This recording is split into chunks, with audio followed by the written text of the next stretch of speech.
Why is it so hard to eat well? Well, I had some thoughts, and this is what Notebook LM by Google thought of my thoughts.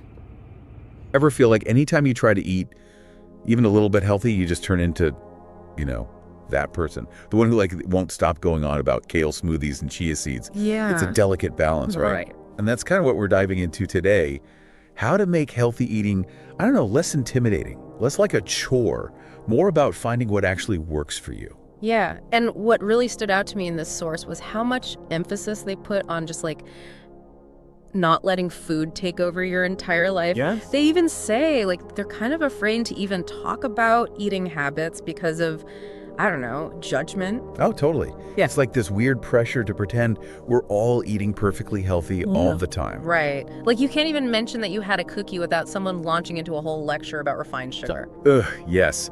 This source makes a point of saying how important it is to have a healthy social life alongside healthy eating habits, which I thought was, kind of refreshing. Totally. You don't have to choose one or the other. They talk about finding that balance, focusing on self-acceptance, and not getting sucked into those super restrictive diets. Which, let's be honest, can sometimes cause more problems than they solve. Oh, absolutely. And this source is really honest about the fact that, we eat for so many reasons beyond just being physically hungry. Totally. Hello, stress eating. Right, or boredom, or just needing a quick energy boost in the middle of the afternoon. They even talk about late night snacking while watching movies, which I'm sure a lot of us can relate to. Oh, 100%. It's about recognizing those triggers and finding healthier ways to manage them. It's so true. And another thing I appreciate about this source, they don't shy away from how confusing all the dietary advice out there can be. Trying to decipher an ingredient list these days is basically a part-time job. Right. And then there's all the conflicting information, new diets popping up every 5 minutes. It's overwhelming. This source emphasizes sticking to whole, unprocessed foods as much as possible, which I think is great advice. Yes. And you know what else they suggest? They say we should look to cultures that are known for longevity and healthy eating for inspiration. Oh, that's interesting. Yeah, they specifically mention Canada and parts of Europe, which makes sense when you think about it. Yeah. They tend to focus on fresh local ingredients, balanced diets, that sort of thing.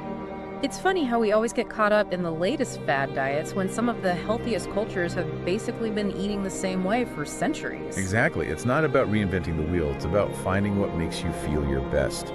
Speaking of, what are some of the sustainable strategies this source recommends? Well, they talk about things like intermittent fasting, but not in a super strict way. Right.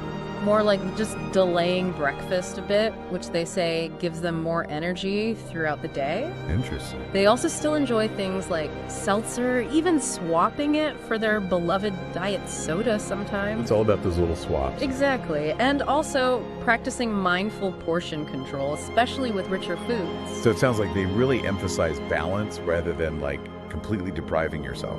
Yeah, and what I appreciate is that they're honest about still indulging their cravings every now and then. Right. It's about being kind to yourself, not aiming for some unrealistic ideal of perfection. Exactly. Well, if you're feeling inspired to make a change, even a small one, I think a good takeaway from this source is to think about what's that one little adjustment you could make to your eating habits today? Maybe it's swapping out a sugary drink, maybe it's trying a new whole grain recipe, or maybe it's just being a bit more mindful of your hunger cues. And to add to that, I think it would be really interesting to take their advice and explore the cuisine of Canada or a European country that appeals to you. It could be a fun way to discover some new healthy eating inspiration. There you go. Yeah. All right, until next time.